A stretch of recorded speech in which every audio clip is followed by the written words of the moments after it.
think that's hot. Good. Good morning. Um, my name is Mark Duncombe. This is my first time in here in maybe years. Uh, but this is kind of where my family started.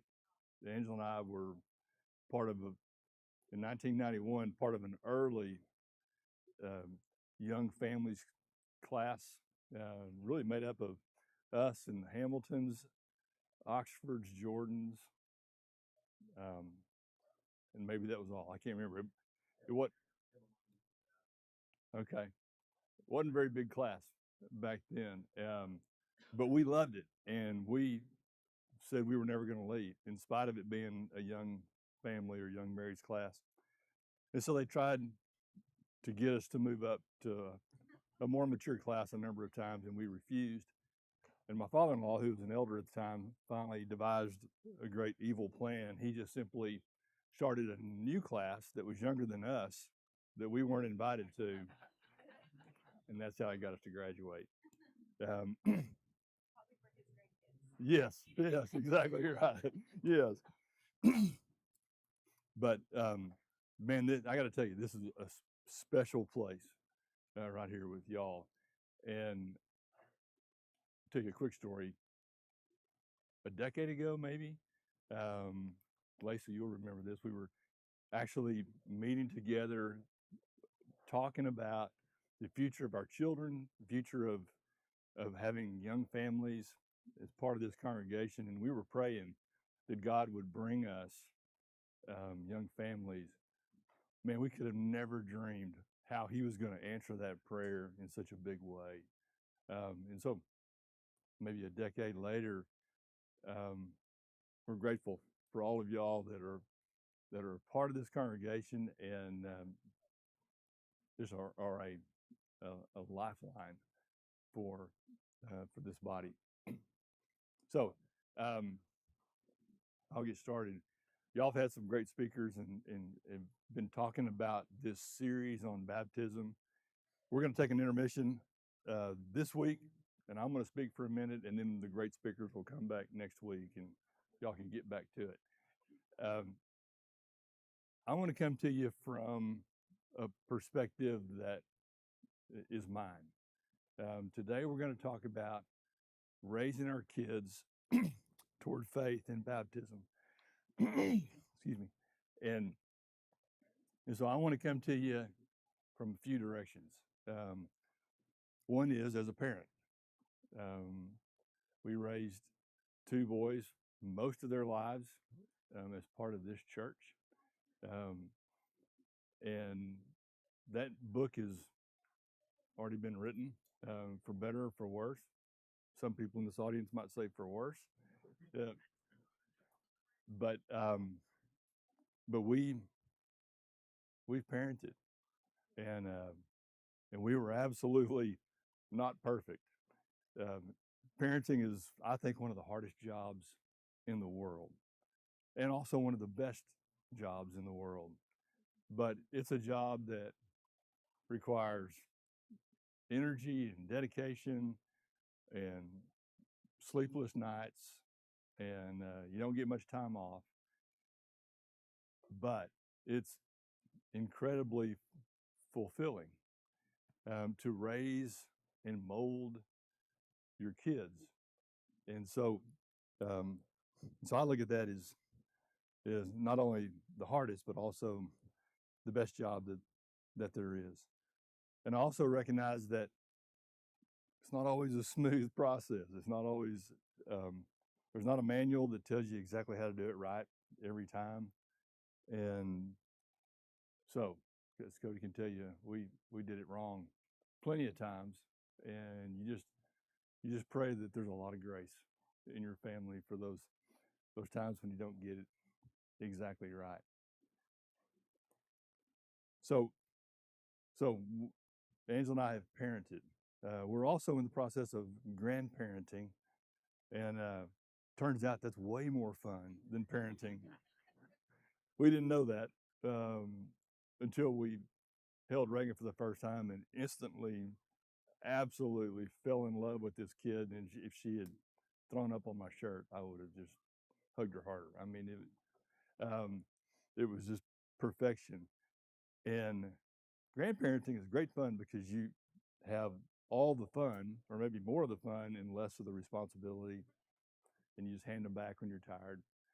Um, but I would say one thing about grandparenting that we've learned: sometimes your kids may even listen to their grandparents more than you. Um, I don't, and I'm not sure I can fully even explain that. But um, as parents, y'all are training and advising your kids and giving them advice, and sometimes they're kind of like, oh, yeah, I've heard this all, yeah. But when grandparents say the exact same thing, sometimes it sounds better for some reason. Um, and so I think we have, as grandparents, have some opportunities um, to to support our kids, their parents. Um, and I love the idea that we could have influence on this next generation. And then my third perspective is as a Bible class teacher for the third and fourth graders here. Um, Angela has taught third and fourth grade for 40 years or more than 40 years. Um, I just recently joined her in the third and fourth grade class in 2022 and have been there for 3 years. But what I figured out is those are my people. And that's the level that I'm really supposed to be with. Um, and it is an incredible time to be in the lives of kids when they're in third and fourth grade. Um, they're great fun. They're incredibly nice and kind, and they will give us a lot of grace. Um, and they're like sponges. And third and fourth grade is a time in their lives where they're starting to question things, thinking on their own, and they're starting to ask the question: is God real? And in third and fourth grade, what we get to do is we get to talk about creation to the prophets in the Old Testament. And we get to tell these biblical events, but then we also get to couple that with archaeological evidence and geography and make that real, not just Bible stories, not just fantasy um, or fiction, but actually things that can start making sense and can start building that foundation that, man, God's real. We talk a lot about prayer and how God is accessible, and um, we pray in our class, but we also tell them that prayer is one of those things they can use anytime, at school, at home, and it's okay if something happens, good or bad, and they want to just stop for a minute and lift that up to God. So it's a time when we are starting to help them develop God being an integral part of their life. We talk about, of course, one of the big things in the Old Testament under the Old Covenant are animal sacrifices, and so we spend a lot of time talking about, man, what does that mean? I mean, you kill an animal and you put it on the altar and you burn it, and you're doing that because God says that's how you get forgiveness, and that that's that's not what we do now. Um, but we talk about how that's not a perfect form of forgiveness because it has to be repeated over and over again, and we we want them to understand what God's design in the old covenant was, um, because we're building a foundation. And so we spend 2 years from creation to the prophets, building a foundation that points to Jesus. Um, everything we do, of course, is about moving them in that direction. Um, and when they graduate after fourth grade, they move into Tanya Hamilton's class, fifth and sixth grade, and that's where they talk about the life of Jesus and the early church and the new covenant based on Jesus' blood, and no longer a covenant based on the blood of animal sacrifices. In fact, we actually we'll take a little break from what we teach in March or April, depending on when Easter falls, because I'm sure most of you know, but on Easter Sunday, we actually have a tradition where all of our kids in our Bible classes start down at the Yak and move their way up the hallway, and they begin at the triumphal entry of Jesus into Jerusalem and end with the empty tomb. And these accounts are all told by our members that are dressed up and that are telling this third party account of what they saw, and it brings to life the last week of Jesus' life, and man, it's just pretty cool. So we want our kids to have some context, and so we did something in our class the week before. We started talking about animal sacrifices and what the ultimate sacrifice is, and we took them and we said we're gonna talk about what that means to make a decision for Jesus, and we actually took them up to the baptistry and let them ask questions, and we've all watched many baptisms through the window in the auditorium, but these kids, that's just kind of a secret mystery place up on the second floor, and we wanted to show that to them. We wanted them to become familiar with what that was as they are moving into a period of time where they can make that decision. And so they had, as you would expect, they had tons of really deep questions like, is that water warm? But for us, it was all about just beginning to show them what it means to make a decision for Jesus. And then of course, Tanya is teaching the life of Jesus in the beginning of the church at a time when they're ready to make that decision. In a lot of cases, not always, but so that's kind of my perspective and why I'm here today. So let me turn to Deuteronomy chapter 6, so that you don't think this is all Mark's perspective. Deuteronomy 6, beginning in verse 1. This is Moses talking on behalf of God to the Israelites, and this is what he says. These are the commands, decrees, and laws the Lord your God directed me to teach you to observe in the land that you are crossing the Jordan to possess, so that you, your children, and their children after them may fear the Lord your God as long as you live, by keeping all his decrees and commands that I give you, and so that you may enjoy long life. Hear, O Israel, and be careful to obey, so that it may go well with you, and that you may increase greatly in a land flowing with milk and honey, just as the Lord your God, the God of your fathers, promised you. Hear, O Israel, the Lord our God, the Lord is one. Love the Lord your God with all your heart, and with all your soul, and with all your strength. These commandments that I give you today are to be upon your hearts. Impress them on your children. Talk about them when you sit at home, and when you walk along the road, when you lie down, and when you get up. This doesn't sound like a part-time commandment. This is And this is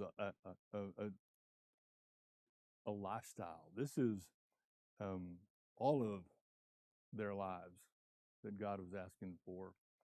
And so he's saying, hey, I want you to be, or I want to be in every detail of your life. And then I want you to pass that on to your kids and your grandkids. So the concept that we have the right and the responsibility to teach our kids, and that's not just a good idea, and that's biblical, and that is what God wants us to do.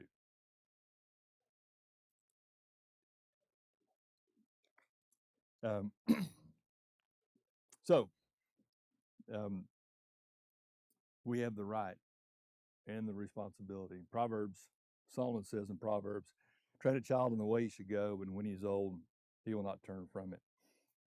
We've heard that verse for years, but it leans into what being parents and passing um, faith onto them is all about. So I've done a lot of talking, and I'm going to quit. So how do we do it? How do we live Deuteronomy 6? Well, it's a lifestyle. He doesn't say in Deuteronomy 6, and make sure on the Sabbath you're at the temple for at least an hour. And that's it. It's not a check the boxes thing. It's a lifestyle. It's all of our lives.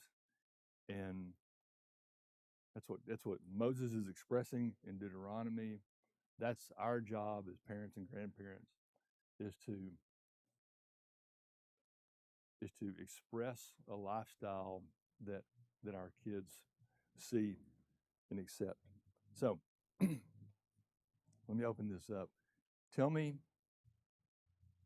some things that have worked in your family, with your kids, to make this, to create a lifestyle that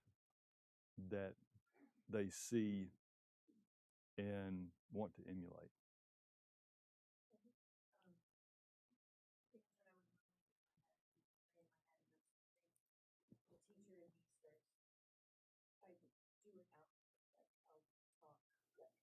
Okay, I'm having a hard time, so I might stop and pray, and I will say that out loud when I'm doing it, when I would naturally do it in my head, so that my kiddos can like hear my thinking Yeah. and what I'm doing. And I think setting an example is one thing, but having them hear you talk through it, I think kind of helps them understand the point of it instead of just doing it naturally. Yeah, absolutely. Absolutely.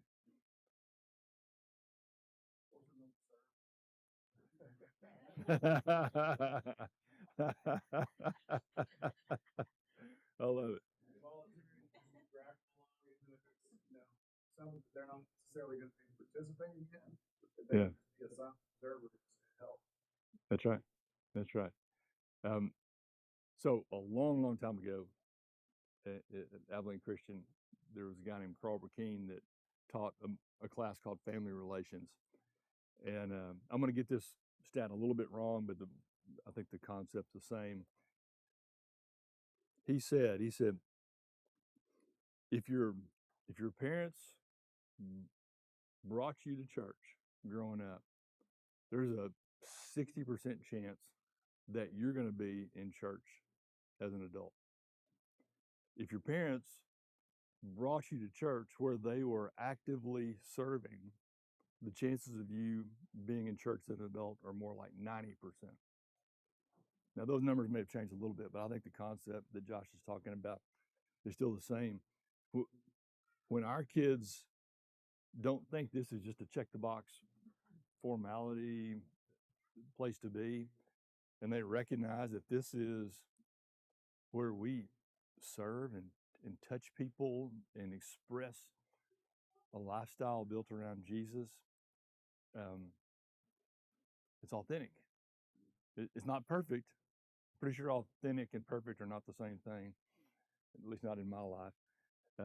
But seeing us, hearing mom and dad talk about, I'm going to pray about this right now. And seeing acts of service going on. That's authentic. What else? When we were too, it's the same, but kind of even more today. Like there's something every night of the week. And growing up, it was like off books have practice or anything on Sundays or Wednesdays. And now there's Was it still that way Wednesdays, or when you were a kid? Was it becoming more an open night for? And maybe that's just my parents like we were here for youth group, but like I don't remember being like, oh, practice right before church or we're gonna make it to church. It was like there's no practice, like it just wasn't. Yeah. And now it's Sunday, there's Sunday mornings, and I Oh, told yeah. Ryan, I said as parents we have to make that choice now to the people on teams that are signing up for tournaments and games. Like, hey, we're not going to church, but yeah, it's just really Yeah. hard because Yeah. our kids have to know early that like it's not negotiable. You have to drag them here, but it's hard because there's pressures. Absolutely. Gonna get to play on that team or that game, or but it's just you. Lane's already 8.5, and you just blink this 8 years in no time, and it's Yeah. But I will second on that, and I agree with what you said. I have heard a group of Decatur, their players that they have in Sunday tournaments just blew me away. And these are 10 11. They have Sunday morning devotion. Together, you're The saying. kids do. The kids Wow. do. And so that Wow. made me feel like, Wow. man, our community is kind of getting, Yeah. I saw yesterday my son had a little game, and these are 7 and 8-year-olds, and before one of their games, just kids, not coaches, kids were bowed down praying. Wow. And it made me just kind of, have hope for this youth. Yeah. Obviously, we know what's been shoved down our throat over the last 10 years. I'm not going to say the people, but to fight back and take a stance, and not that, derogatory, but just to make a stance like, hey, we're going to stand firm on that. We're going to do it in public because that's what we believe is right. Yeah. And to see this, this youthful movement do it, is encouraging. But back to what she said, that is something that I have been told from a guy who told me. He said, "Hey, we messed up with some of our kiddos, not their bad kiddos, but we put an emphasis on traveling tournaments from 7th grade to 11th grade. We missed Sundays all the time, and we regret it because our kids aren't Bible. In fact, they don't know the Bible. Yeah. As good as you would if you were in that Sunday morning class. So yeah, it's both ways. I don't missing church for a tournament as something like your bad parents, but man, to see that these kids get it, and they're like, hey, we're gonna have our lesson on angel before our tournament, or we're gonna talk about, we're gonna read Matthew and John and get people to follow Jesus and be believers was something that also gave me like, hey, okay, well that's pretty cool, Yeah. It's different aspects of it. Absolutely. We had that we have in high school, even in the high school here on Wednesdays, and it was at first it was real tempting to just tell him to come on and get in the car so we go to church, and then we kind of realized we've got to be courageous, or that's being bold to say that. We've got to take a stand in front of him and make sure that he sees us make that stand and address the issue directly, right? Yeah. I'm not trying to encourage strife here or arguments, but if we had been passive about it and just said, well, let's just sneak out of practice and not really address the issue, it wouldn't have shown him that we cared, that it was important to us, and that we thought that everybody should care. And I'll embarrass Amy here. Amy was the most vocal about it. If y'all know her, she's not very vocal. Pretty quiet. But one day she was they were at the batting cage just getting ready for the game. She was at the concession stand, and the coach was telling the kids they should be coming out there Sunday mornings. And one of the kids said, "Wow, what about church?" And the coach told him, "God likes batting practice." And Amy heard it. She started going over the batting cages. Oh no, he doesn't. But our kids need to see us take a stand for God. That's right. Yeah. Yeah, that's right. Brian's exactly right. That there are opportunities that you're missing if you're not here, but the decision and seeing that decision happen, and being courageous enough to express it. I mean, that's important too, and again shows our kids what we consider important. Yeah, Wendy.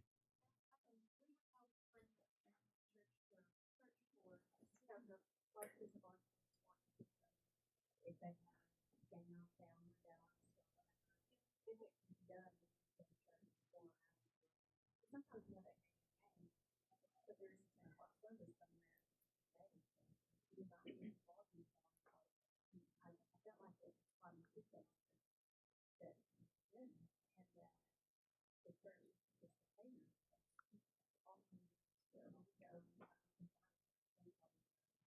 Mm-hmm. I think too, the difference in our life has been used to wake up on Sunday morning, we've been on volleyball tournament for the last 3 weeks, let's just watch it. So it became a decision. Are we going to go to church or are we not going to go to church? And by the time one of us, we talk ourselves out of another time, well, it's Yeah. too late now, we can't go. But she said about being a lifestyle, it's not a decision, it's just what we do. Yeah. And that Cannon, Mason, and I at Lynn's house, he did last night. Well, you know what you have to do, yes or no, we have a name, so he knows we're coming to pick him up, we get ready to go to church. That's just part of it. It's kind of cool to see. We pulled up today, and one of the other moms there picking hers up, and she said something to Gina about, "You look nice." She goes, "I figured." So Yeah. it's spread. They see it. They see it. That's what I'm doing it for. We're making it's our decision. No, but when you're authentic, people see your authenticity, and your kids do too, of course. But I think what's really cool too is we teach a whole class in here on discipleship, like how to disciple. But look at what Brian just said. How awesome is it for our kids that if they're learning to disciple at 8 and 9, Yeah. to talk to their ball team about it, to talk to their friends about it, to set that example of, I may have had to spend the night, we may have stayed up till 1 o'clock in the morning, but I'm going to church the next morning. Yeah. Kind of thing. How good they're going to be when they're 30 and 40. Exactly. Discipling to other people because that's what they learned at a young age. Yeah. Yeah, that's you're exactly right. As a dad, granddad, looking back, when we were communicators 100 years ago, our first ball team, soccer guy, or coach, guy, Joey Cruz. Joey made clear when we first called about practices, there would be no practice ball. So fast forward many years, and y'all's age group, I can't tell you how amazed I am with y'all. Mm-hmm. Pressures that y'all are under today versus what we were under when we are through. It's an order of magnitude more pressure than y'all to give this up. You don't have time for it. You don't have energy for it. You got other things you got to do. More important things to do. The media aspects of it. And y'all are the generation blowing me away. The commitment and the energy you put into it, like the world's telling you, that's too much trouble. To see, it just gives me great joy as an elder to see y'all in the family working so hard to train your kids. It's exactly what we're talking about doing all. It's just, I want y'all to know we're proud of you. Yeah, absolutely.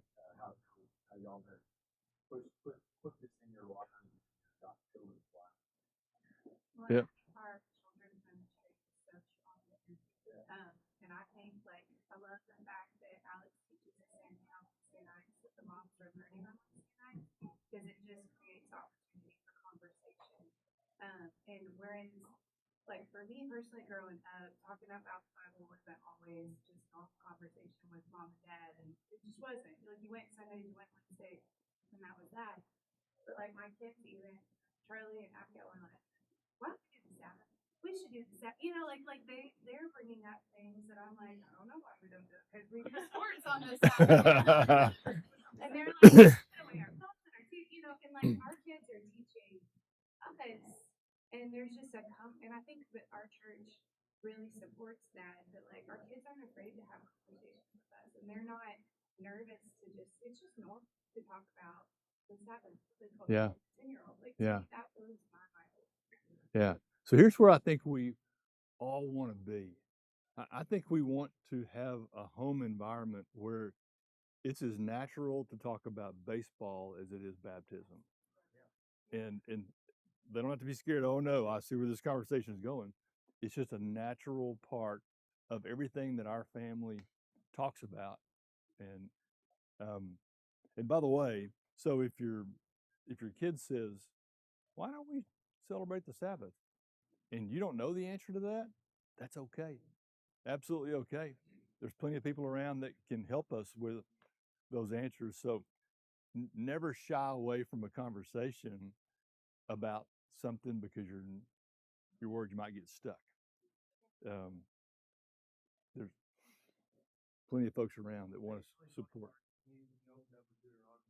Everybody in here who has a kid that's 4 years old to 20 has heard the 6-7.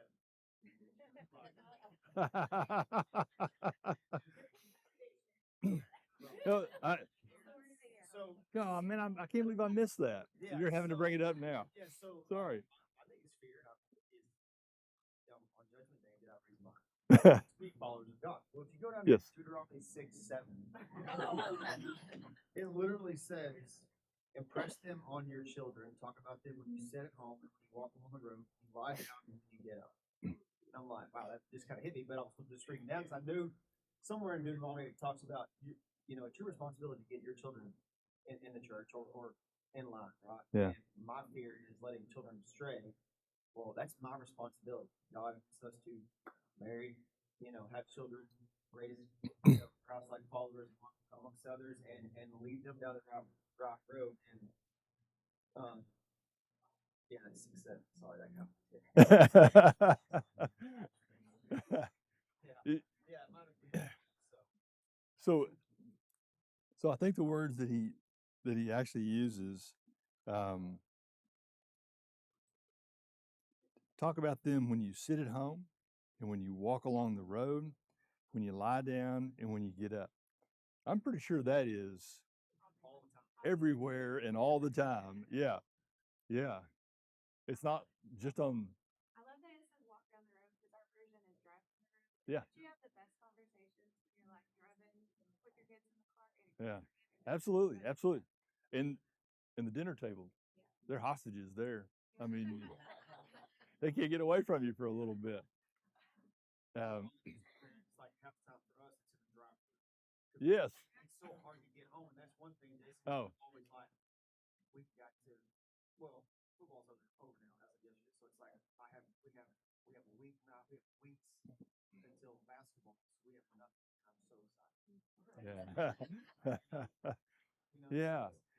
It's Hey. a good break to get him, back. Yeah. Hey, I recognize that I recognize that society actually kind of helped us old folks by not having something competing on Wednesday nights or even on the weekends, on Sundays.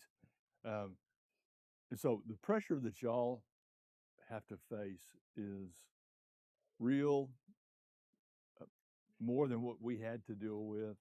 And I guess maybe when your kids grow up, they're going to say, "Yeah, mom and dad, y'all are busy, but we're really busy," because we seem to always do that. The next generation is always even busier.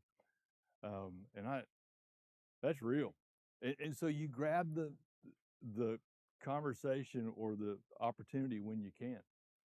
Maybe it's at the supper table, or maybe it's in the drive-through line. Um, Maybe it's when something comes up and they're concerned about it, and we say, hey, let's just stop and pray about this right now. I don't know. I'm gonna, if I can share something right quick. Cannon obviously had eye surgery. Now been 2 weeks, 2 weeks, yeah. and so we had the privilege and the opportunity to pray with him after church on Sunday morning. And the Lees were in there, and I, man, that's the kind of thing we want our kids to see, is that this is real. We believe in prayer, and we believe that God answers prayers, and we're willing to take hard things and joyful things to Him, and do it at any time. Mark, I was gonna say that what you said, we gotta find ways to intertwine our faith in the Bible through our daily lives. Even just using a sports analogy, right? It's how reps. The more reps you have, the more, and it's not brainwashing, but it's the more opportunities you have to talk about things, the more opportunities to. Yeah. Yeah, no, we were there 3 times a week, Sunday morning, Sunday night. But then we haven't really talked about the Bible after that. It was only here. Yeah. And I think the more you can expand that, say, this is the table stakes, and then everything else outside of it is the real battle, right? So, That's right.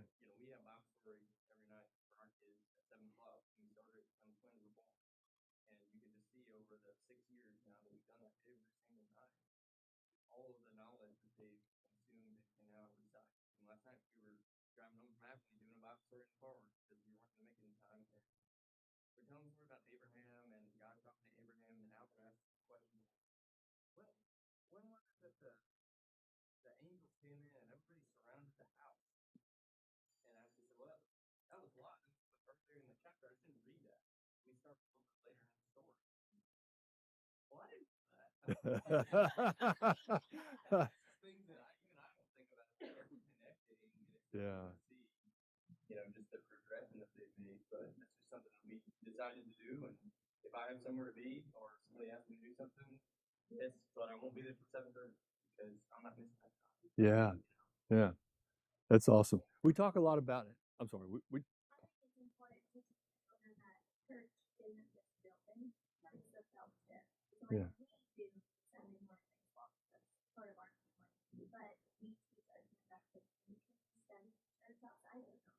You don't have to be in this building to share fellowship. And I think that's the most important, because I think focusing on always being like we have to be. I grew up in a family where we never missed church. But then it became like a chore as I got older that we were going to church. So I think making sure that they understand outside of this building is still church and fellowship. lifestyle. Yeah, Lifestyle. it's a lifestyle. Yeah. And It, you don't only have to be there. yeah.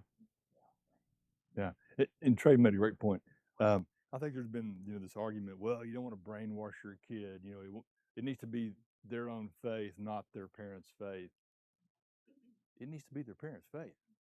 I'm just going to say we have the right, but also the responsibility, according to what Moses said in Deuteronomy, pass this on to your children and your grandchildren.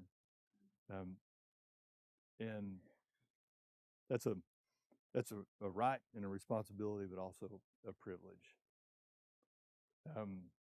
So we've talked about prayer. We've talked about conversations.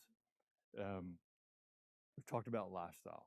We've talked about authenticity, not perfection, but authenticity, and letting your kids experience the good times and the struggles, and be willing to express your reliance on the Lord when things aren't perfect. Let them see that, and let them experience. I'll say something real quick. I got like a minute left. So I remember like it was yesterday, but it was really more like 30 years ago, probably. We were hunting down in Kerrville. My family had done that for four decades.